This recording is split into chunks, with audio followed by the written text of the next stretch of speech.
What's going on, everybody, man? Welcome back to the episode of First and Foremost. To the right of me, you can see Jerome, the ITH Inside the Hatch CEO, and to the bottom, the author, co-founder, and founder of Bacon Network, Harvon Bacon. So, how y'all boys feeling today, man?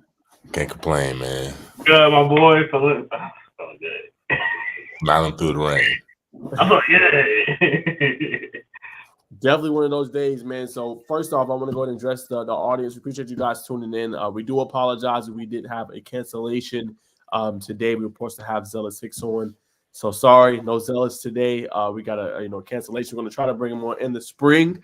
So you can stay tuned for that. Again, we do apologize, but this, couldn't work out this time, but we are going to have him on and, kind of pick his brain a little bit about being so elite in the DP position and being so elite, obviously, on the offensive side of the ball as well, man. But I'll go ahead and start. What's y'all first and foremost this week? Go ahead, Jerome. Go ahead. No, I'm gonna let you do it. I got something to say. I know you would get off your chest, brother. But first and foremost, I'm gonna keep it on my chest. Hey, there you go. On and off the chest. Just keep your shirt on. but my first and foremost is Jeremiah Branscombe, defensive back 2024 out of Carver, Columbus. Great young man. If you haven't seen him, went down there and saw him Sunday, and he had a great in-depth breakdown, man. Kind of gave me a little insight just about the community of Columbus and himself. So shout out to young man. Hopefully, if anybody's watching this, get his name out there. Great young man. Watch his film first. Make sure you like it before you co-sign him. But that's my first and foremost, man. So let's see what you got, my friend. What you got, Naj? I'm gonna throw it to you. I'm gonna be last. I'm still thinking of my first and foremost. Not gonna lie. I'm gonna let you go ahead. First and foremost.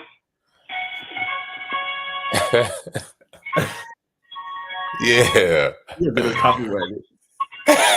Right. I got cut off. Let's get.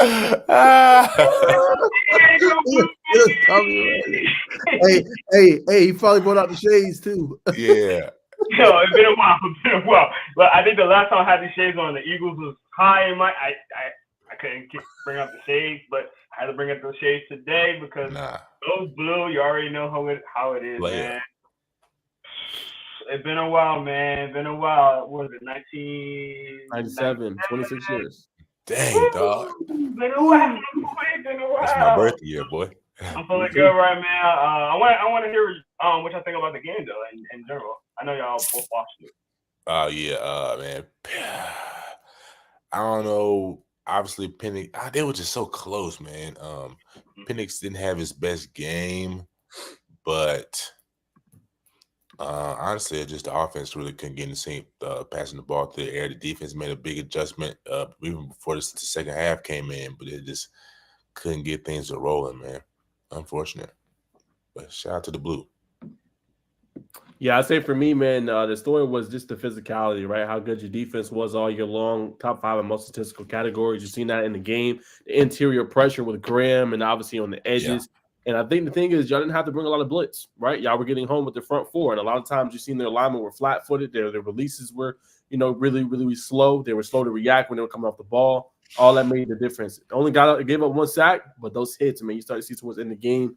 Penix was up here holding his hip, holding his midsection. So that all affected him. And then I felt like the throws that he was supposed to hit, he wasn't able to make in that game. Passed the ball way too much, 51-plus passes in that game. Only 11 runs with Dylan Johnson, who was obviously banged up. Would like to see them use other running backs in that game. Credit to him for gutting it out, though. But I think that was the difference, man. And then when he had opportunities, it seemed like every time when they would connect, it would come back or it'd be a flag or something like that. But credit to the defense, man, for keeping them in the game for as long as they could. But nonetheless, Michigan runs for 300 yards. I know Harbaugh said he thinks McCarthy's the best quarterback in Michigan history. I kind of reserve comment on that. I don't think so. Yeah, it's Tom Brady. I mean, you know what I'm saying. But nonetheless, y'all were great. It was the running back, Blake, and obviously Donovan Edwards. So shout out to them. Shout out to Michigan for winning. No, I agree. Man, we had I said last week. I said on the RPO podcast. This was the best defense Michigan had in 10 years and we don't even have a first round pick in this year's draft.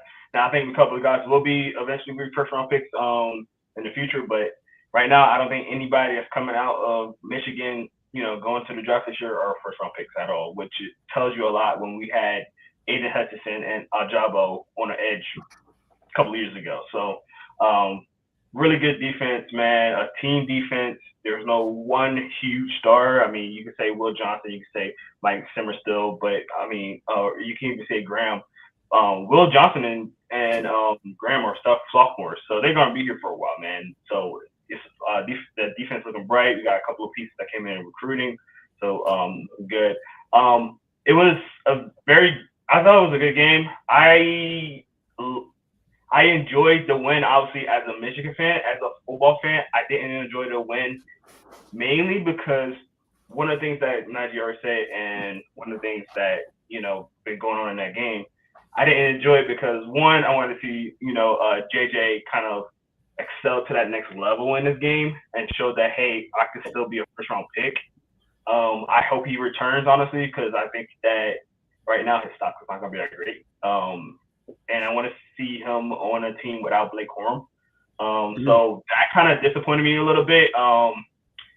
And the other factor was, not even again, I'm a football fan first. So me looking at Penix, I hated to watch it because I wanted him at his full force and not get injured in that game. The entire game he was injured. And credit to Michigan's defense for pinning on him. They didn't really sack him, but they was really pinning on him. But it's gonna drop and stop, man. And I'm a Penix fan. So listen, I want the kid to succeed in NFL. I want him to do well. I want him to get drafted as high as possible. But I'm fearful that he might not get drafted where he wants to because of all the injuries and all that. And now that also they're gonna be looking at him like, well, Washington offense been playing against a lot of, let's just say, sorry defenses. What he's gonna do in the NFL. So I feel bad for him just because I just think that I was kind of wishing that he still had a good game against us. Obviously, still lose, but have a good game against us, and it didn't really happen. So I feel bad for the kid. I've been rooting for him since he's been in Indiana. So as a football fan, I rejoiced, obviously, but I just feel like I couldn't rejoice like I wanted to. So that's just what it is. But hey, man, Michigan got the win. I'm happy. Great defense and running back. That's it, man. Running back. So, my first and foremost, man, obviously, I think the committee did a good job overall. I know Florida State got left out, but I think, the semifinal games were pretty good this year, man. I mean, they came down to the last whistle in overtime. I think they pretty much got it right. And I think my first and foremost, man, has to be the college football schedule. Rusty actually came out with it last night. Now I want to get your quick thoughts on this before we move on to other high school topics. But I think this is interesting, especially with early signing day and transfer portal and all this, for the top teams. They're going to have to figure something out. But he had a really good tweet that I want to point out to you guys real quick. Okay, so as you guys know, we're expanding to a 12-team playoff next year. So first round, 2024 college football playoff will be Friday, December 20th, Saturday, December 21st, quarterfinals Tuesday, December 31st, Wednesday, January 1st, semifinals Thursday, January 9th, the Orange Bowl, Friday, January 10th, the Cotton Bowl, and the national championship will be at Mercedes-Benz Stadium January 20th this year. My thing is, though, we know where early national signing day is. You got the portal. Like, you really kind of, in a sense, kind of hurting these high school kids. But what are you guys' thoughts on that? Do you think they should kind of change it around and with the transfer portal, maybe wait to the end of the season for that?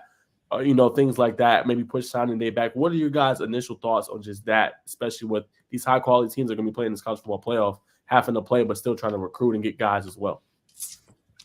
No, I agree. I just think, they're going to have to change that some type of way. You can't have a transfer portal right in the middle of the playoffs like that. So I say extend it. I never liked it how it was anyway because you started getting that transfer portal in guys wasn't playing in these bowl games, and it was already bad enough that players wasn't doing it because of they want to get healthy for the NFL and all that. So I just think that they should push it back because of that. Honestly, what's your thoughts, Bacon? I'll agree. I'm kind of fresh into the whole college football scene, but yeah, it sounds like it's a lot of it's a lot of overlapping. You know what I'm saying? It's too much going on. As you kind of see some. Well, that's kind of opposite in the college basketball. It's kind of like a dead period around Christmas. So, but yeah, I'll tip my hat to y'all good brothers for staying up today on the college football news. We got to bring it up to snuff on that, but definitely respect there. It's going to be a lot of fun. But let's go and move on to our next topic. Let's talk about some just recruiting news. What don't take them off, Jerome. Don't take them off. I'm sorry. You only can keep them on while we're talking about Mitch. Okay. Okay. Right. But what have y'all been hearing, man? What's the rumbling so far, man? What have y'all been seeing as far as just news and updates as far as recruiting in high school level? Well, let's talk about the one that and it's not really recruiting, but let's talk about Zelus real quick if y'all want to. Zelus announced that he's going to Carrollton. He already announced that. That's on Twitter. So he's transferring to Carrollton. He's going to be playing with Juju and out there. Allegedly. Allegedly. It hasn't been official yet. You're right. But he did go into the transfer board to go over there. What's our quick analysis and thoughts on that one? Yeah, I told y'all. I'll go real quick. I told you I think they're getting the dog, man, on both sides of the ball. I talked about it a little bit this morning on my show with Craig. I just think you getting a guy that can change the game for you, right? You bring back, you're gonna have Kamari Farmer back. We see how exceptional he was, right? Georgia Elite Classic, you got to see him, Jerome. We're seeing him in the the game after Corky Kell, him ball out one player of the game, right? You got Juju back for another season. Hopefully he'll stay. Obviously looking in the right direction. We'll see the news on that as the spring gets here in the summer. But then you add Ryan Mosley, who's not talked about a lot, a good sophomore receiver, who's going to be a junior next year. Then you add Zelus Hicks, as you mentioned, Jerome, a guy that wants to play both sides of the ball to the offense. That's another weapon you have. And then defensively, whatever I've been telling you about Carrollton, they need a game changer. They need somebody that can come in there and change it on the field. And obviously, as Bacon mentioned last week, he said he thinks they need another couple pieces on the defensive front, maybe at the defensive line position or linebacker position. But I think he's one of those guys you need to stop. You need to turn over. You need him to go play the other team's opposing best receiver. He can do all that, man. And that's what makes him so special. He's a Swiss Army knife, and I think it's going to help Carrollton, along the way. And they're going to be 6A next year. So 6A is going to be really interesting. And I think he's going to be one of the reasons why. Nah, that's a fact. Just building off what y'all just said. I looked at his film. I saw the sack fumble that you talked about earlier. Yesterday. Was it yesterday or Sunday? Saturday. Najee. Yeah, the film doesn't lie. The tape doesn't lie. The tape told the tale to me. Playmaker. It's gonna be interesting. They got him, Ryan Mosley, who just missed. I believe the other receiver's name is Xavier Woods. So it's gonna be a fireworks, to say the least. I'm definitely gonna be interested to see it all pans out. Like you said earlier, I still think they're gonna need an impact player on a defensive line or coming out the edge, because 7A or 6A now is gonna be a different story if they want to eventually get that the high school championship. That was all. I just seen Zelus over the weekend. That's what why I got in touch with him and his dad, try to get him over here. Unfortunately, that couldn't happen. But he's training a lot more to be do a little bit more defense. We already know what he can do on defense, but he's trying to get better at that. Because his first love was wide receiver. He started off as a wide receiver before he went to Parkview. So I think that he's going to be a big impact on that team, playing both ways. He got some guys over there already that can kind of stuff him so he don't get winded out too, but he still can make an impact over here. Allegedly, he does actually go. You got a high caliber quarterback that we talked about, and everybody knows Juju, number one quarterback right now. We got Farmer back there. Yep. He wowed me, and the last couple of times I've seen him. First time I seen him, was in the middle of the season when it was playing Westlake. I already talked about it. We've seen him at the Georgia Elite Classic, running really well, looking super fast. That's gonna be a fast offense, fast, high flying, explosive offense. If everything works out the way it's supposed to. So I'm excited to see how it goes, man. Yeah, John, let me ask you this question, brother. So I was talking to one of the Carrollton coaches, right? Mm-hmm. And he told me that not farmers, the Hicks. I don't know if it's in relation to Bryce. I just had that thought, but that's not the question I'm asking. That they did live in Carrollton during his 8th grade year, and now they're looking to go back or whatever. You talking about Zelus, or you talking about Bryce? Yeah. I'm talking about Zelus. I'm talking about Zelus right now. You live in Carrollton? I heard that. Yeah. Did you know that? That's news to you? I can ask about that, but yeah, I didn't know that. All right. We gotta get to the bottom of this. I'm the investigator. Nah, facts. What else? I'll get ready to say something else. Oh yeah. I just looking at things full circle now, man. Looking back at Parkview, they probably had the best secondary in 7A last year. It was Zelus, Crawford, and Mike Matthews. Yeah. So that was. Yeah, and I think that's part of what made it hard for Zelus to really blossom, maybe the way he wanted to, because of all the talent that he had over there. And then it just kind of, I guess, it just made sense to kind of like move on and go to a team where he can do some more stuff outside of just being a defense player over there. I think he might have wanted to play a little bit more receiver as well. So I think Carrollton kind of give him that option. So yeah. And why not follow the number 1 quarterback in the country? So easy. Mm-hmm. Yeah, but what else have y'all seen on the sphere, man? That stood out as far as news. So big news coming out of the Noonan camp. Rodney Colton will be making some news next week. I'll leave it at that. Just gonna make some news next week. I'm not, what I'm saying? Mm-hmm. Like keep it on the wraps right now. Keep it zip tied. Are you breaking that? Yeah. Sorry. Possibly. It's likely. High key. You need to break that, man. That's out of your hometown. You need to be breaking that, man. Obviously, don't say nothing on here. Keep that to yourself. I know you the source for that. Yeah. Keep that under wraps, but dog, break that news, man. Hey. I got you. What'd you say, Jerome? You can tell me. I want to know why. Yeah, bro. Nah, for sure. It's a big move coming, man. I think we already all know. Just waiting for it to be confirmed. You know what I'm saying? I'll leave it at that, man. Definitely. But yes. Being unless somebody comes and cuts me under my kneecaps, I'll be breaking the news for sure. We'll break that. I know probably 247 or On 3 is probably gonna try to get a piece of that too, because he's a highly rated player. But if you can big, and that'd be big for you. Man, that would be big, man. Fingers crossed, prayers up, man. For sure. What about you, Jerome? What you got? I haven't gotten a lot this week. Obviously, kind of preparing for the Senior Bowl. Watching Michigan. I've been really locked in with a lot of college football. A lot of what's going on with the Senior Bowl. So preparing for that at the end of this month. So I got like 3 months. I'll be done there.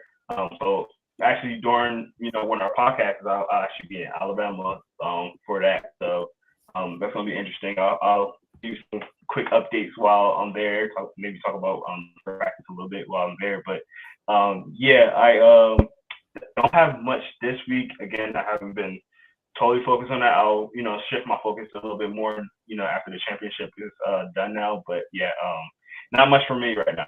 Not much.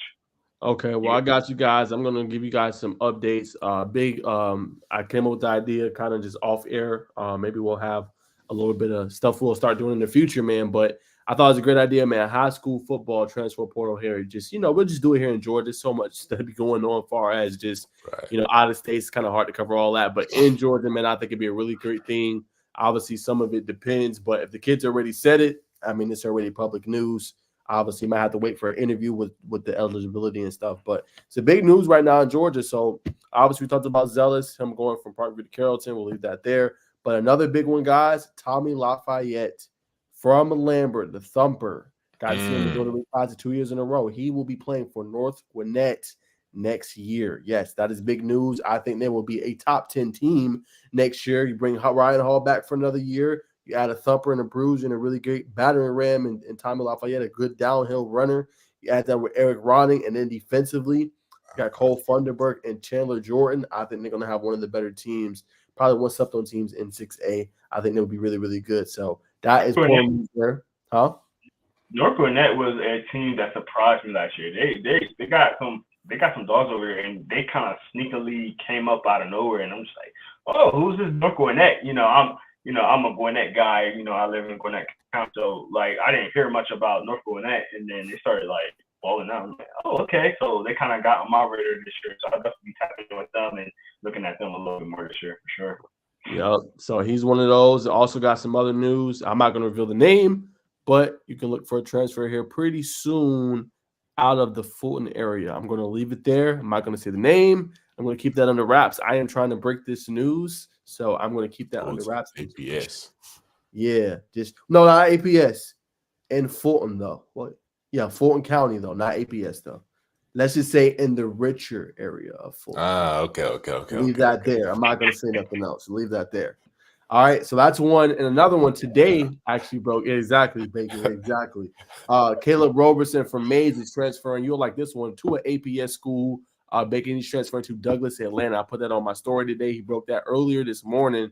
I think that's big news for them. Obviously, we know how good they are. They got Jonte Gilbert. Yeah. I think Terrence Pope graduated this year, so hopefully he'll be a big part of their secondary. But that's some more big news today. Caleb Roberson transferring over to Douglas, Atlanta. That's big. Yep. Yeah. Also, go ahead. I was just gonna say, we could kind of say who's, but we got to talk a little bit about it later. That Sandy Creek is playing Douglas as we speak at Sandy Creek. That's a big 3A matchup, man. Since we're talking about Frederick Douglass High School. Yeah, we do. That's a good point on you. Give us updates on the score, man, if you can. Y'all keep talking. I'll see if I can finagle something on Max Preps. All right, you wanna start with the 24 class? Yes. Before I do, I got some more news that actually broke today. Real quick, look at Jerome's face. I love news. Love it. Facts. All right, so the same person I just mentioned, Cole Funderburk, actually nailed down his top 5 today. He is a 2025 class. He's defensive end/edge for North Gwinnett. He announced his top 5. I had the story. I wrote it on. You can go to si.com right now, all Yellow Jackets, and check out the story. But just real quick, just going to unveil his top 5 that he mentioned. Also going to try to lock him in for an interview, for an exclusive this upcoming Monday on MOK. So I'm going to try to lock that in, get it exclusive for fans to know who Cole Funderburk is. So y'all stay tuned for that. But the top 5, Wake Forest, Indiana, Appalachian State, Virginia Tech, and then Georgia Tech. So Georgia Tech is in the running. Did the story on it. Was a lot of fun to write, man. I mean, the kid's special. Jerome, 16 sacks this season. He was 6th in the state, 65 tackles, I think 35 tackles for a loss. He had, I think, 5 multi-sack games, which is more than one. Kid is super special, man. Good score, good bend. Kid is something different, man. So, yeah, he announced his top 5 today on his Twitter account. Hey, listen, I have no type of crystal ball. I don't know nothing, anything like that. But he just screams Appalachian State to me. I don't know why. He just screams Appalachian State to me. He just seems like Appalachian State kind of kid. I could be completely wrong. I don't know nothing about his recruitment. I don't know nothing. I'm just letting you know. Like, based on what I know of him and the type of team, like the type of teams that players like, Appalachian State, he sounds like an Appalachian State guy to me. Interesting. Okay. All right. Well, that's what Rome got. I'm going to throw it to you. I know you want to go over the 2 for 7 guys, so go ahead and start giving us some names, man, before we go to sure. So our Georgia 2024 class, they just, a lot of them are starting to move in right now. They're already signed and things like that. So I wanted to kind of get you guys' opinion on what Georgia recruits, our top guys who you think are going to be immediate impact on their team. So, we got guys like Dylan Raiola, who's going to Nebraska. I think obviously he's going to be one of the guys that's going to have immediate impact on that team. He got family there. He was a highly regarded recruit. They really wanted him. They got him to flip from Georgia. That's a big deal. So I think he's going to start really early, probably right away. So I think that's one of them. Sammy Brown, I think he might have a quick impact with Clemson. He's a guy that, is going to go over there at Clemson, and they're going to need some linebackers. A couple of their linebackers are going to be leaving soon.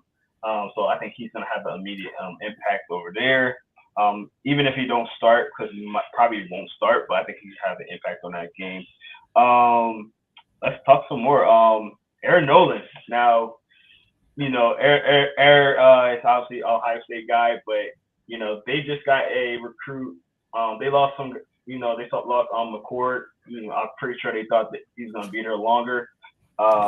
They just had forgot his name, but they just got a quarterback that's just transferred over there at Ohio State. I don't think he's the best guy right now. I can't remember his name right now, but I think Aaron Nolan has a chance to actually make an impact early with Ohio State, just because if he doesn't pan out, which I don't think he's kind of McCord in a sense. He's like the same player. If Aaron Nolan can ball out this off season, I think he has a chance to start as a freshman. I got a couple more, but I want to hear from you guys real quick, and I can throw some more in there. What you guys think? Is there any guys that you think can have an immediate impact from Georgia that's not into a new school? Go ahead, Nash.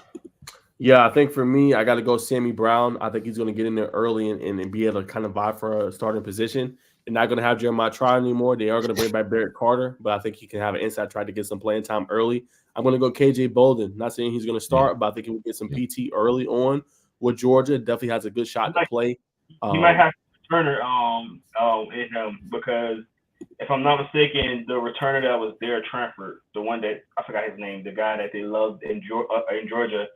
I think he transferred. So if I'm not mistaken, KJ got a chance to do at least some kick return duties on there. I'm sorry for interrupting though. No worries. Yeah, so I think KJ got a decent shot. I also think Mike Matthews got a shot too to get some PT early on.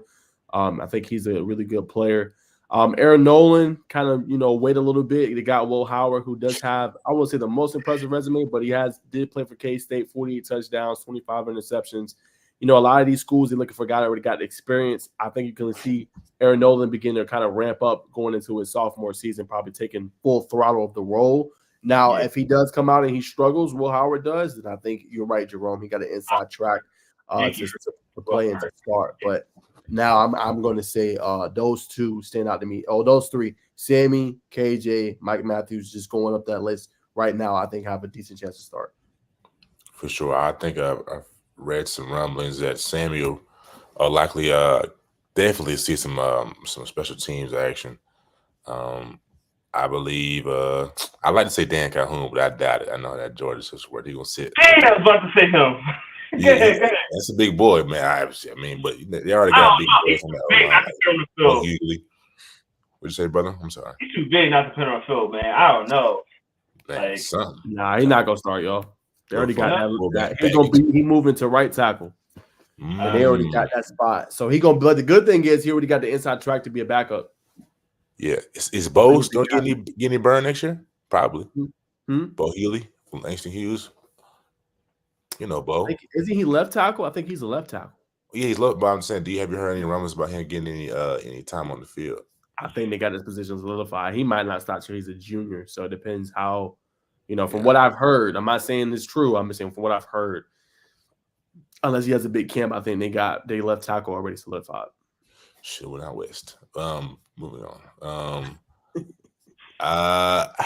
Man, I want to say let me go to the for sure before I break off to some possibility. I think Jalua Solomon will see some time with the Gamecocks. Maybe in return, we got to see how the spring looks, but he's had some high marks coming out of Columbia. Quay Birdsong out of Troup County had a leading tackle at the Under Armour next game. Another guy who could definitely contribute on the special teams aspect. And a possibility, Isaiah Canyon. I think I'm saying his name right. Georgia Tech. Yeah. I really like him. I'm not sure about the wide receiver depth at Tech. But it's pretty deep, bro. pretty deep. They got like 3-4 guys already. But he might get to play. I mean, the kid from last year, Alexander Eric Singleton Jr., balled out freshman year. So I think his opportunity there. It just depends what role they're going to carve out for him. That's a fact. I'd like to see him touch the field. Noah Dixon is another special teams guy. One will be interesting. Walter Matthews, big pass catcher going out to the Southern California, not Sunshine State, but the land where dreams could possibly come true. It'd be nice to see Walter Matthews get a little burn. And lastly, I got to end off with the Gamecocks. It's the way I came in. So, what I'm saying, it'd be nice. And Wendell Gregory, man. I say his name all the time on here. But it'd be interesting to see if he touches the field in the linebacking group, like another for sure thing on the teams, man. You talking about somebody who's got great instincts, can shed blocks, can get himself through the cracks, and is a physical at the point of attack. I think Wendell Gregory is the name that come up, and it'd be nice to see him at the Under Armour All-American game, especially what he's done with Walton and making it to the state championship. So, yeah, that'll be my list. I could say a few more, but I'll be talking all day. I see a lot of names I like on this list. Yeah, I'm going to throw two more in there, and these two players actually came from the same school. Jalen Crawford, I think he's going to have an impact on Auburn very early. Me and his dad already talked to him. His dad just talked Friday. Expect him to have a lot of playing time very early. Auburn's been kind of for another DB since Roger McCreary, I think that's his name. Since he got drafted in the NFL, they've been kind of looking for some DB help. I think he might have that immediate impact for them. And then we have Antonio White out there in Rutgers, man. They need some firepower out there.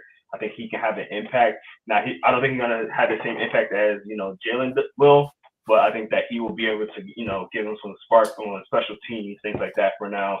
And he's probably gonna get a couple of like reps in here and there in games. So I think those two will probably have some impact.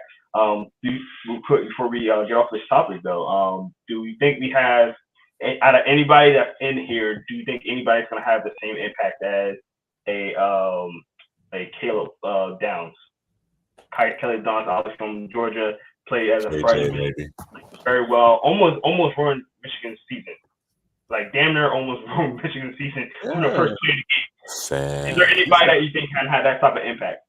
This is a pipeline. Yes, bro. I think people they're already ready. I'll give y'all another name nobody's talking about. Connor Liu. He came from Kennesaw Mountain. He started as a freshman, was I think an all-SEC selection. I think he made All-American SEC on the offensive line.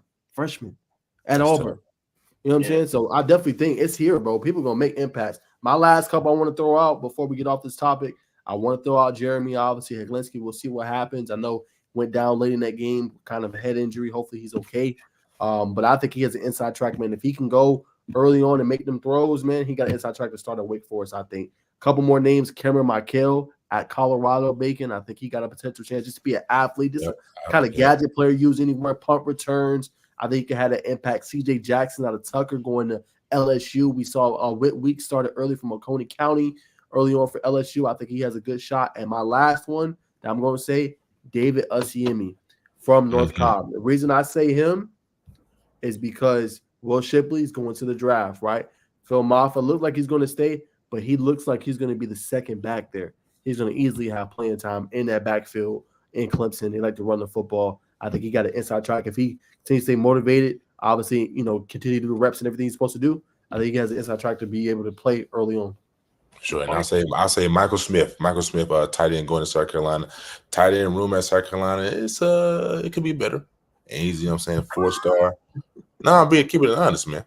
It's a 4-star, definitely an athletic pass catcher, man. So it'd be nice to see an explosive pass catcher in their offense with whoever the quarterback would be, or Sellers or Reno. I'll pass it back to you, Jerome. It's funny that you were talking about the running back from Clemson. I forgot his name already. But when we was I was at the skirt performance. Shout out to Marty. Shout out to Marty for letting me go to that. That was a cool little event. That's how I seen Zelus, his father, and Jalen Crawford stat was there, so we all got to talking. But it's funny, we were just talking about that with Clemson, because Mafe is going to be the guy there. I like him. He's very athletic. I think he should have been used a little bit more with Clemson this year. He's going to get his opportunity with Shippey returning, but the kid you were just talking about, that's going to be the backup running back. David Oshimi. Yep. Yes, we were just talking about him at that performance camp. So I think that's pretty cool that you mentioned that as well. Yes, sir. That's what we got, y'all. That's who we think is going to be some big impact players. It could be wrong. It might be a player that's low on this list that comes in and contributes early on. We will find out. A lot of great players. Last one I forgot. Elijah Thurman from Broward Institute. Heard some rumblings. Talked to Luke a little bit, man. He might have an inside track to start as a freshman on the offensive line. 6'2", about 285. Already got some pretty good size. He might have an inside track. Kind of largely unknown, but the kid can play, man. Don't be surprised if he's getting playing time early on that Clemson offensive line. Nice. Yeah. All right, so we're going to go ahead and throw it to Bacon for the three-man weave. And before we start three-man weave and you get started, do you have any news today, Jerome, on Grayson? I need something. Something. I got y'all next week for sure. We got you that last week. We your neck of the woods, and we will see you at the Grayson class. We was at the New Year's Classic Saturday. Where was you at? New Year's Classic on Saturday. What was I doing? Listen, man. Hey, I got you guys. Like, listen, college football is over. I'll have a lot more time. I swear, it's just a lot going on with all the playoffs and NFL playoffs, college playoffs. You got transfers and stuff. I got you guys. I swear I got you guys. I was looking into it a little bit. It was just too overwhelming to get like names and stuff like that. I was just like, dude, I can't get this right now, but I got you guys. I got for sure. Second went into the three-man weave. This Saturday was it was full of a lot of stars. I got to start with the young man from North Broward Prep. They played Grayson at the Grayson New Year's Classic this Saturday. He's a Brazilian mixed with a little Italian. He plays for the Brazilian national team. 6'8", 17 years old. He had 12 points in the loss to Grayson. But you know what I'm saying, if you were watching it, you couldn't help but hear him console his players after a couple of iffy calls. Man, it was definitely the vocal leader. It's got a nice turnaround jump shot from the post, shooting from 12 out. Spray the ball from deep. And it's got a little athleticism, as we've seen now. He had a little dunk on a fast break, so the brother's got a little bounce in his step. But you covered him today, Naj. CJ Highland. Nasty. You talking about somebody who can handle the ball. I remember seeing him. He was dribbling through the press, and he kind of got bumped and kind of, you know what I'm saying, hold the old and one thing, had his hand on the floor, pushed himself up, crossed over, got to the rack, finished. So the brother is special. CJ Highland, another person who impressed me at Grayson, not impressed because I heard his name, but just seeing him in person, because that's my first time seeing Grayson in person for the first time. Amir Taylor, tweener. It's got some real smooth game. Really seen him work out in the post. He's got some nice moves, can finish, I believe, with both hands, if I'm not mistaken. So, man, it was nice to see him. And, of course, Jakari Harris, who just was nominated to the McDonald's, is a McDonald's All-American nomination. So it's nothing official yet. It's just, I guess you say speculation, but his name is on the list and has a great chance to make it. Real smooth game, could do it all, man. Had a lob to, what's his name? Forgive me.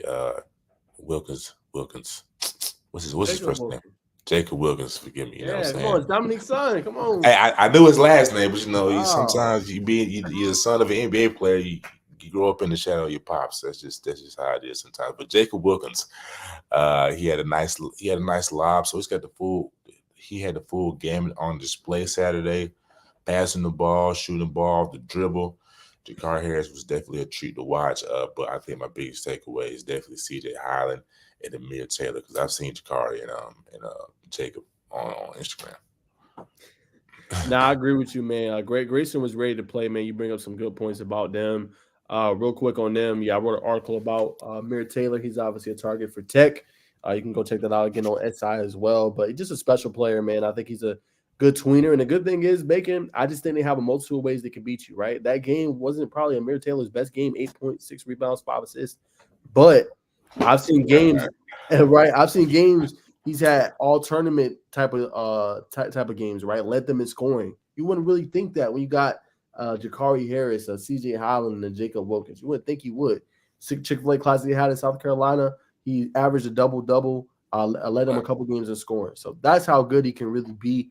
I think he's really talented in the low post. Can do a lot of things well. And what I really enjoyed about his game, he's gotten a lot better with just passing out of the double team. With his size and his strength, a lot of people are going to bring double teams to him. He's an underrated passer that can get the ball to playmakers. And yeah, man, CJ Holland, man, it's hard to believe like one of his major offers is Western Carolina.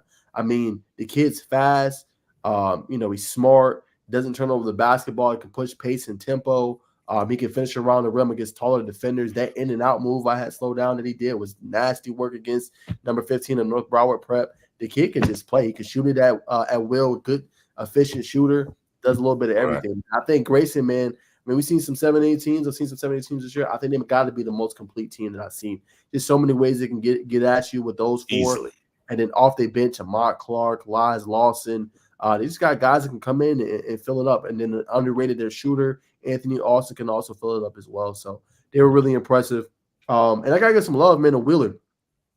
I'm really high on that guard they got, man. Coda Soto, I really like him. That was number 4. One. Number 1? Oh, yeah. He's nice. Yeah, he's really nice, man. Good handle.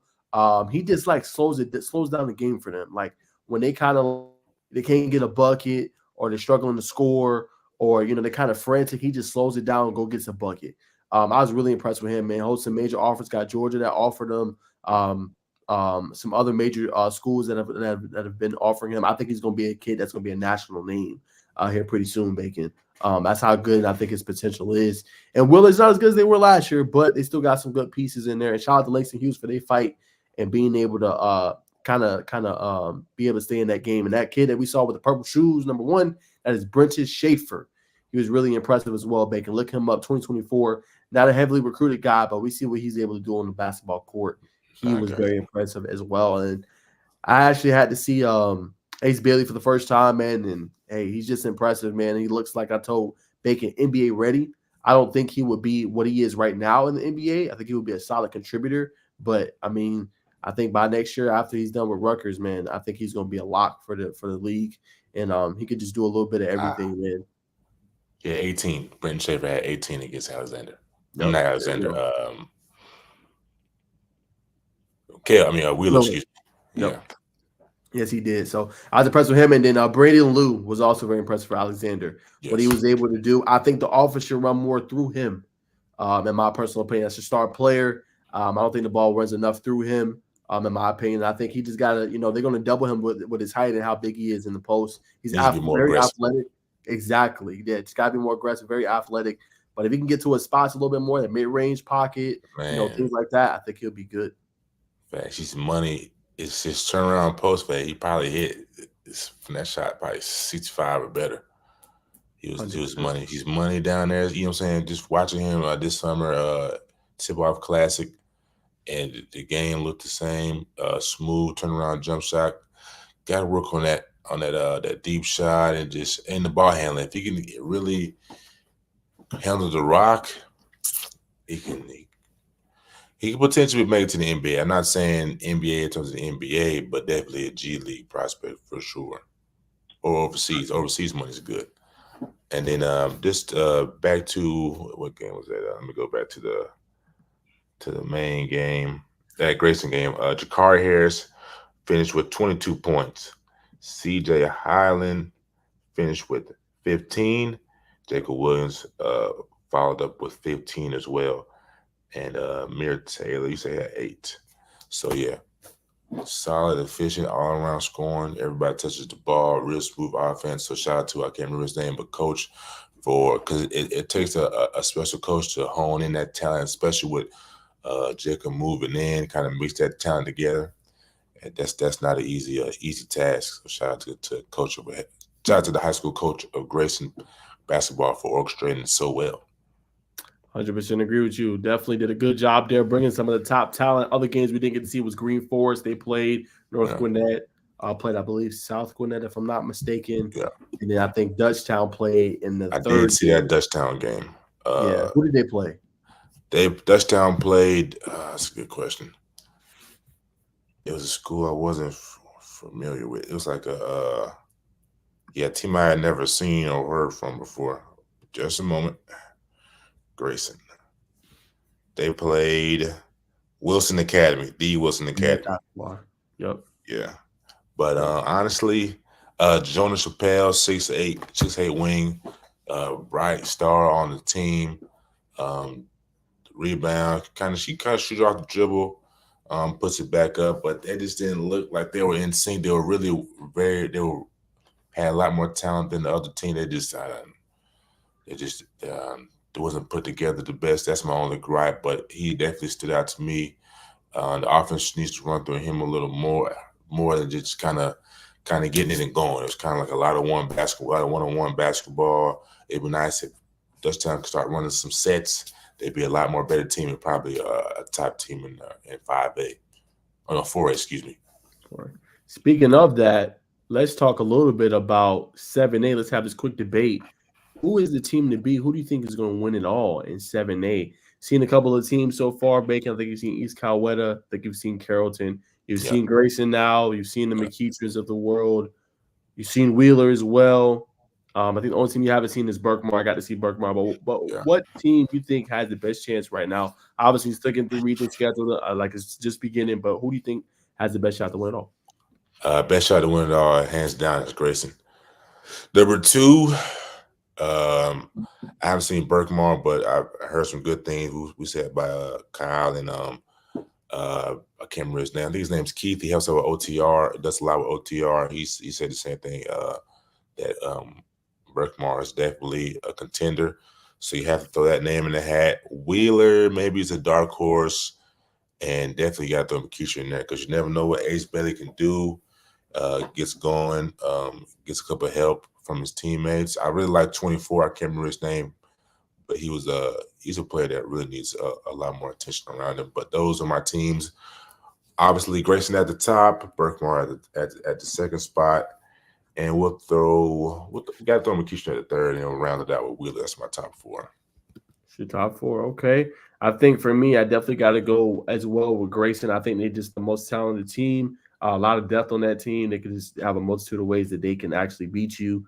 Got to agree with you too. I think Berkmar is right there. I think they're going to have a pretty good year. They're going to be a contender as well. Got to go McKeetron. Wheeler, as you said, kind of a dark horse. See how they kind of match up with some teams. My dark horse out of this, though, I got to go. Huh? You going to say Kale? Kale's 5A. Oh, excuse me. Yep, nope. I think Kale's going to be good. I think they're going to win it all in 5A. I think they're the best team. But my dark horse, I'm going to put DeCula in there.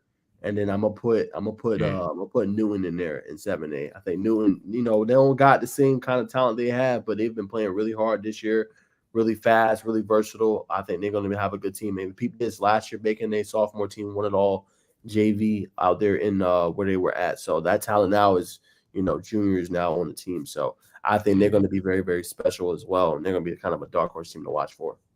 Put us on game, but I know you saw DeCula at the Double Trouble event, so I haven't seen them, so kind of put us on game. You had great notes on. I read them. They got a lot of stuff going on.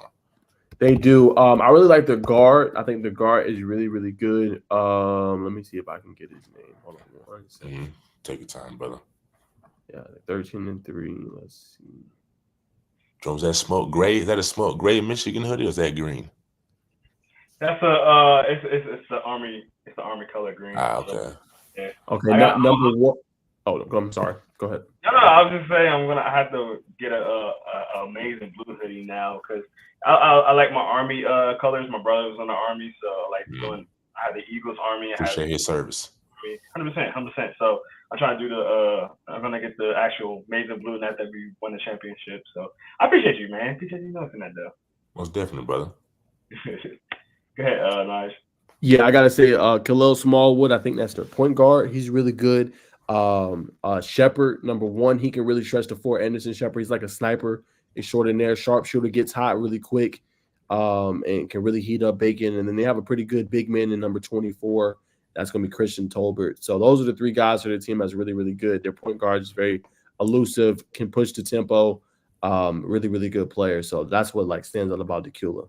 But judging from what you've seen this Saturday, how can they attack that Grayson depth and lineup to where they can kind of what's some weaknesses they can expose, or where do they match up well at?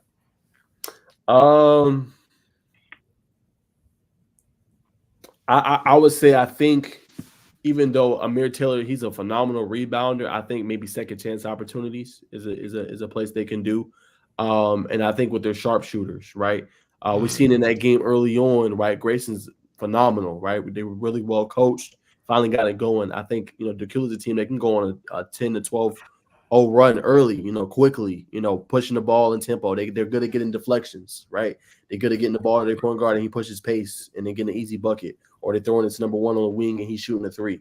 So I think Decula has that potential chance to heat up real quick in the game. Now, can they sustain it? We'll have to see, because we've seen Northbrook Prep went up in that game. They could sustain it.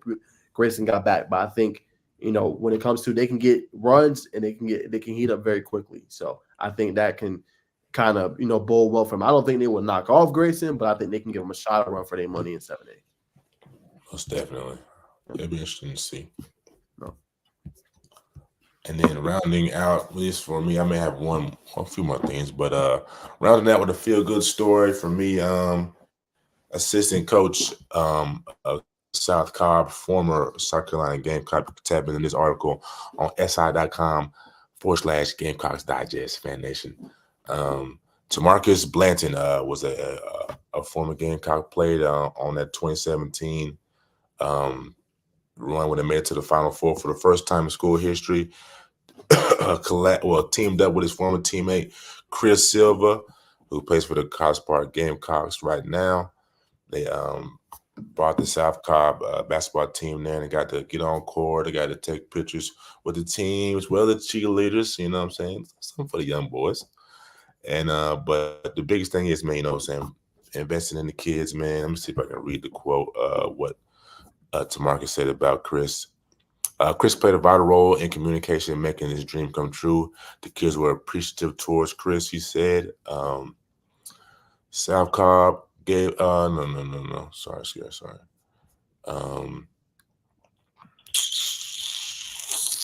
But yeah, Chris was very instrumental, just talking to the PR team at in College Park. You know what I'm saying? They welcomed them with open arms.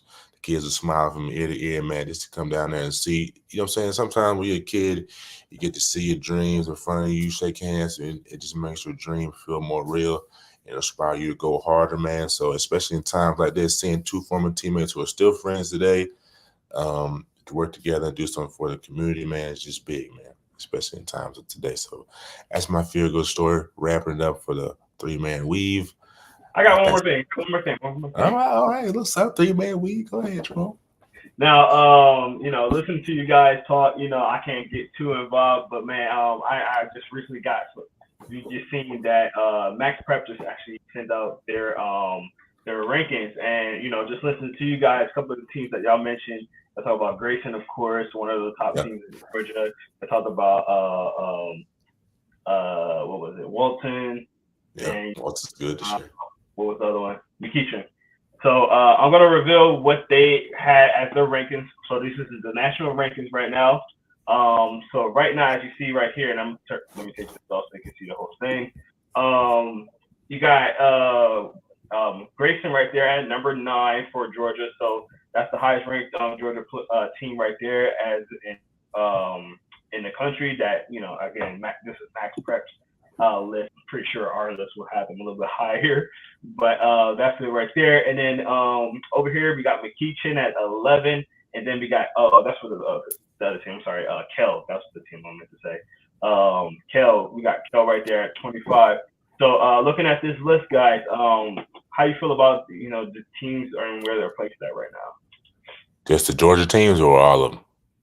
This is all of them. This is everything in the nation. And then, like I said, we got Grayson at 9, as you see right there. We got McEachin at 11, and Kell at 25. and I think that's all the Georgia ones for the men. So, what's your thoughts on those rankings? Yeah, so the team 2 slots above, if you go look, that's above Grayson. Ridgeview actually handed them their first loss of the season. Pretty good team, 15-0 so far. Columbus has the Boozer twins. They're really, really good and deep. Yeah. Also got what's his name? Jason Richardson's son on the team for Columbus. So they're really good as well. Paul VI, we've seen him playing, I think, Palms Classic. Really deep team out of Virginia. Can just do a lot of things well. No surprise there. And Jerome go to 11. 11's McEachern. They're really good. Would like to see a little more out of Jay Nash. I know he's really good, but had to, kind of struggle in that game. Obviously, Ace Bailey's the truth. He's the real deal. Yeah. He's really, really good. And we got to see North Mecklenburg versus Holly Innocence earlier this year as well, Double Trouble Invitational. And they're the real deal, man. I was surprised, actually, that McEachern was able to beat him because that matchup with Isaiah Evans, the Duke commit, and then obviously Ace Bailey, I'm sure, was electric, but they handed it to him. But North Mecklenburg got a really good team as well. And then 25 was Kel. I've been high on Kel. I don't know how, CJ Brown is only a 3-star. I think he's a phenomenal talent. I think, he's gotten way better than what he was when last time we seen him. And he's continuing to improve his game, man. And he's going to USF, but I think he's a special talent. But what stands out to you, Bacon? Pull that list back up for me, Jerome. The team that it's going to be on the second slide, Oak Ridge. That's a good team. I seen them last year. They played against McEachern. They almost beat them, and they were down 20. I know they had a couple of seniors last year, but they were down 20 and came back and they lost by like 1 or 2 points. But James Johnson, who's a South Carolina prospect, but tough, man. He could do it all, man. Off the dribble, a good size to him, high end physicality, man. Comes downhill, can pass the ball, full gamut. I believe his name is James Johnson, plays for the Florida Rebels AAU team. Kale, I was surprised to see on 25. Not gonna lie, not throwing any shade, but although they have played impressively since their slow start. But yeah, man, just go back to the first slide. Sorry, brother. You good? Yeah, that was, and you can't talk about this list without bringing up Bosco with Dylan Harper, man. Tough 3-level scorer, man. I like to see him play a little bit of defense like his pops, but his offensive game starts. What'd you say, bro? I said New Jersey. Nah, for sure. Shout out to the home team for Jerome, by way of Camden, New Jersey. Who goes to Gonzaga, Naj? You know? I know. Didn't Coop go there last year? I think so. Nah, Flat, wasn't he playing for a team up in Maine or Boston, right? Maine, yes, yeah, man. That's right. I can't think of the team, but he played for I don't think it was Gonzaga, or am I tripping? I can't remember. But yeah, man, that'll round us out off the list. Hold on. That's gonna round us out. Hold on, we about to wrap up in just a second. Hold on. You forgot talking about from the top 25 list. That's all. Oh, I was gonna say this ain't it, folks. This ain't it. I was gonna say we got some more stuff. I'm about to share the screen right now, man. We got to talk about this, Bacon. This right here. Al Green. Right here is the tweet. Night Nation, join us in graduating senior KJ Green, KJ with the sauce, on being a McDonald's All-American Game nominee. That is big news right there. Out of Pace Academy, kid is special. I told you, if you can, Bacon, when they play McDonough, go to that game. I went to it last year. It was very special. They got a really great backcourt with those two teams, Pace Academy, McDonough. You can see it right here as me sharing the screen. A lot of fun, man. So I wanted to talk a little bit about that as well. Being, All-American nominee, man, that's no easy feat, man. Those are the best players in the country that go to that event. So I think that is big time for him. Facts. Definitely got to see him before the end of the season. He's special. Yes, and he's going to UCF.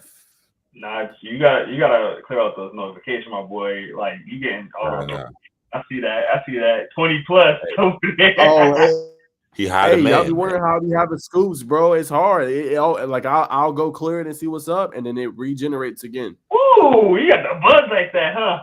Yeah, my stuff, I'll get it, and then it'll be done, regenerates. Done, regenerates. Yeah. That's how it is, man. You're doing everything right, man. That is how it is. Kudos to you, all right, I got one more slide for you guys, and this is the women's basketball list from Max Prep as well. So let me pick that up for you guys. Ladies. So as for Georgia, we have nobody in the top 10, but these are the teams right here that's in here. I see another Georgia. No, Hebron Christian. I got another New Jersey team in there. Morris Catholic. I don't even know where that's at, to be honest. But we have that team over there. And as for the back half of the 25, we got Harrisburg Christian. We had Grayson, of course, and we have Wesleyan. Wesleyan? That's how you say it? Yes, sir. All right, cool. So based on that list, what do you think about these ones, guys, real quick? I like to see Carrollton girls on this list. Carrollton? They got some good girls there. Now I saw them at East Coweta. So I didn't really get to watch them that close, like I really should have, but tough. I think they surrendered less than 10 points.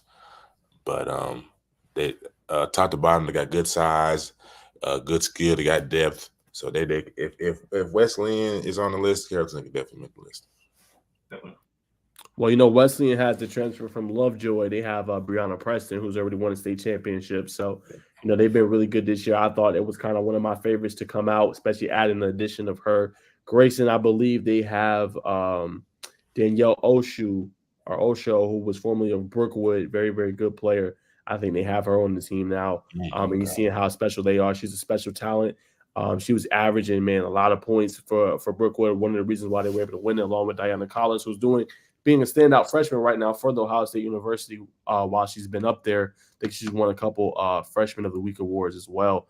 And then obviously Hebron Christian, super deep team, can do a little bit of everything well. So those are the ones that stand out to me, in my opinion. But before we wrap on hoops, a couple more quick tidbits. Both Stephon Castle and Isaiah Collier were both named for the third time this season the Freshman of the Week for their conferences, obviously of the Pac-12. And then obviously Stephon Castle up there in the Big East. So they're doing their thing, averaging a lot of points. I wanted to give them a quick shout out. They're going to be projected lottery picks. If you guys don't know those guys, Isaiah Collier went to Wheeler and Stephon Castle went to Newton. Got to see him on the basketball court last year. If you didn't. And then the last one, big time tournament this weekend. I just want to share the screen one more time before we conclude hoops. Talk a little bit about Pace Academy. They're going to be hosting let me make sure I got the right one. Okay, so I'm at 24.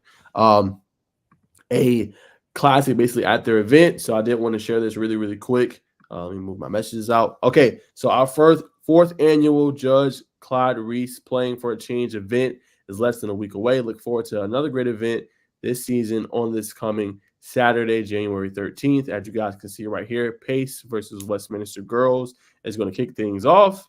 Then you got Chapel Hill versus Fayette County. Boys, hearing a lot of good buzz about Fayette County and the boys' side.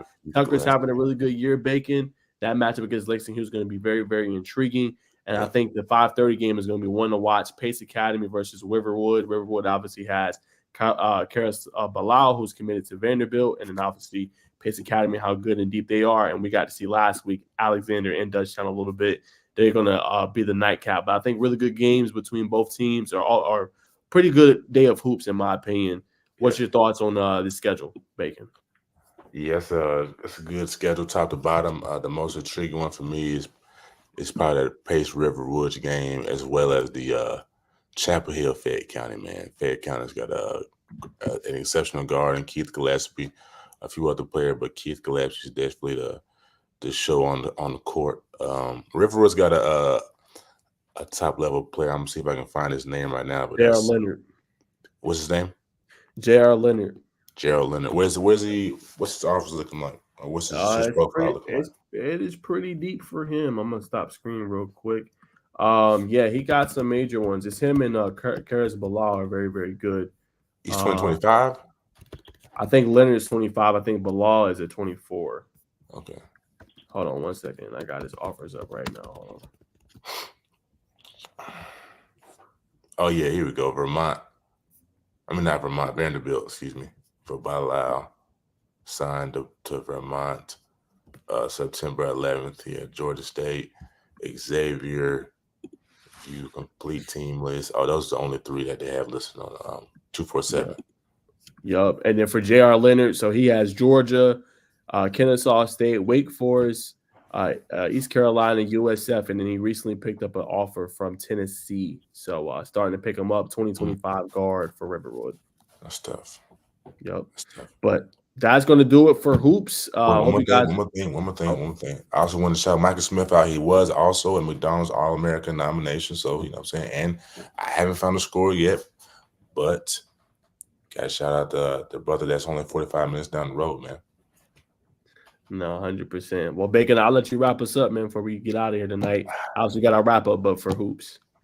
Yeah, man. Unfortunately, man, I got to put it out there, man. South Carolina's letting me down right now. They're losing by a lot, by like 15 or more to Alabama right now. So that's not good. They were on track to probably maybe creep into the top 25. They won this one, but they got a tough stretch coming up in the conference game. They got Kentucky coming up, Auburn later. I think Auburn in February. But like I said, unfortunately lost tonight. But wrapping it up, man.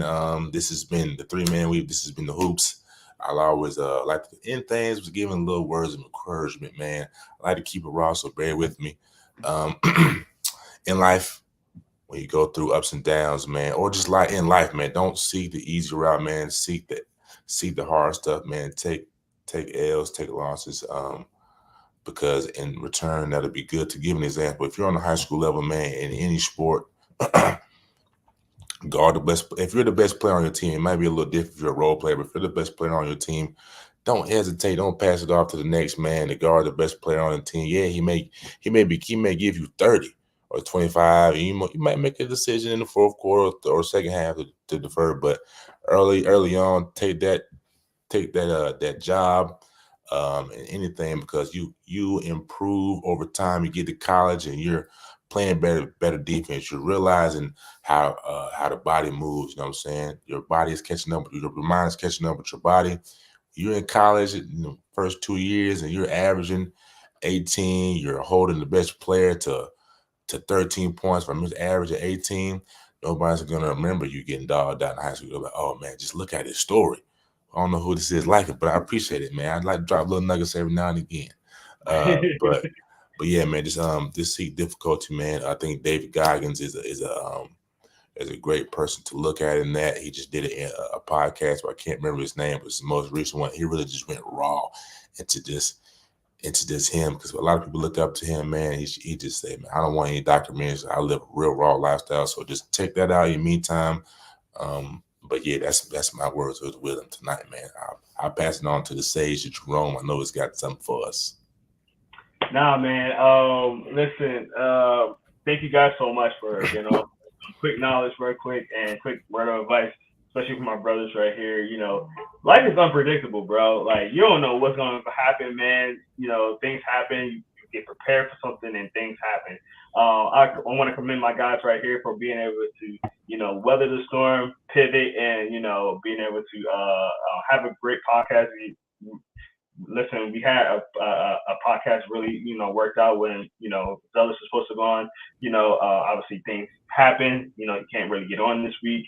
We got to kind of wait for him to talk to him. But my boys, pivoted, last minute conversations, and I feel like we still had a really good conversation, a really good podcast.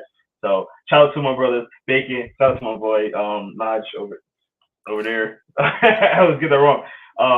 Man, you guys did a great, incredible job pivoting last minute. So I appreciate you guys, man. And this is why I love this podcast, because we bring news and we give a lot of information, even on the fly, because this is literally on the fly. So shout out to my boys.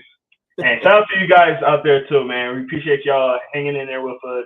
And, it's been, a wild couple of minutes right before the podcast, but hey, we still come with the energy. We appreciate y'all helping us come with the energy.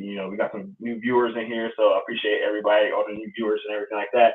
I guess as we got on here, by the way, I'm not going to say it because I don't want the same thing happening like this week, but as we were talking on here, one of the parents that I'm really close with was like, yo, my son could have got on here. So shout out to that father. Listen, we might have you on for next, you and your son on for next week. So I'll tap in for you. But listen, I want to break the news, but we got another big name that might want to come on here. Just saying. I think I know who, but I'm gonna keep that on wraps. My last thing, and I'm gonna let Jerome close this out for the night, man. I just want to say definitely appreciate y'all boys, for the podcast, man. And my big note, man, if y'all are watching this on Tuesday night, I just want to say this, man. If you're not watching the First and Foremost podcast at 7:30 Eastern, what is you doing? On Tuesday night, say it again, Bacon. And what is you doing? Unless you're at a basketball game with your kid. So, what is you doing? We lit, we fun. We got good personalities, man. We spice it up, man. We bring good guests on. Last week, my boy Bacon did an outstanding job bringing on Unlock Your Game. You can go back and go watch that in the YouTube archives, man. Also brought on a really great player from Noonan as well. Go check that all as well. Josiah Smith. Got to credit Inside the Hashes and Jerome for trying to bring on Zelus Hicks. Stuff happens, but he's quietly, we got to give him credit, man. Y'all stepping it up. So we got to give you credit on that, man. And sounds like he got another good guest lined up for us next week, man. So I got to give a shout out to my boys, my two boys right here, too. Bacon down there. And obviously, there it is. Yeah, it's kind of struggle. I see why you struggle a little bit. It's kind of hard. But also, my boy Jerome as well, man. He's getting really good guests for the show, man. So, like I said, y'all, this is the place to be on Tuesday nights. You had nothing to do. We always going to have good recruiting news. We always going to have the latest scoop in football. Going to have the three-man weave in basketball and the latest updates there. So, this is the place to spend your Tuesday nights, man. It's been a lot of fun, man. Can't wait for the Wilson story. We're going to continue to have exclusive interviews with some of these high-brand, top-notch players, man. So keep it locked, keep it tuned, and tune in on Tuesdays at 7:30. Most definitely. Before you get started, John, I gotta get this imprinted in the people's mind, man. This is first and foremost where we don't just give you the scoop, we keep it real.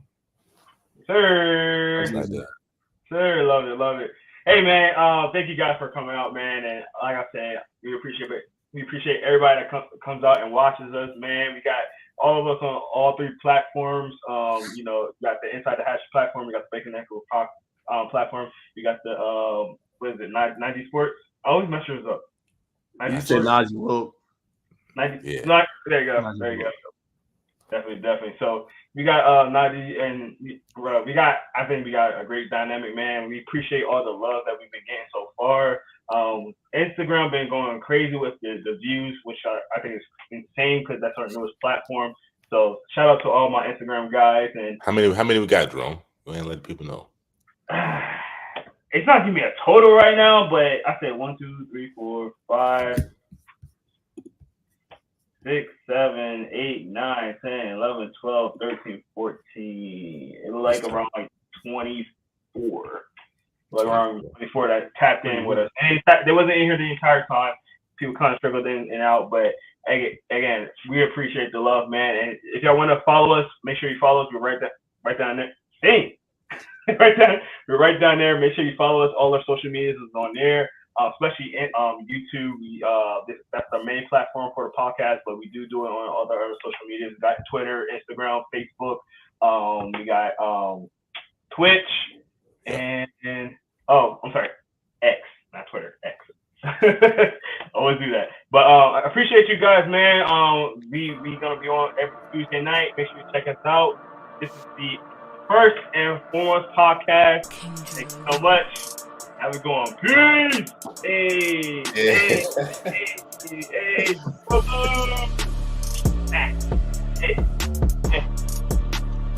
Hey, like I'm in the studio. Like the young moves. Studio.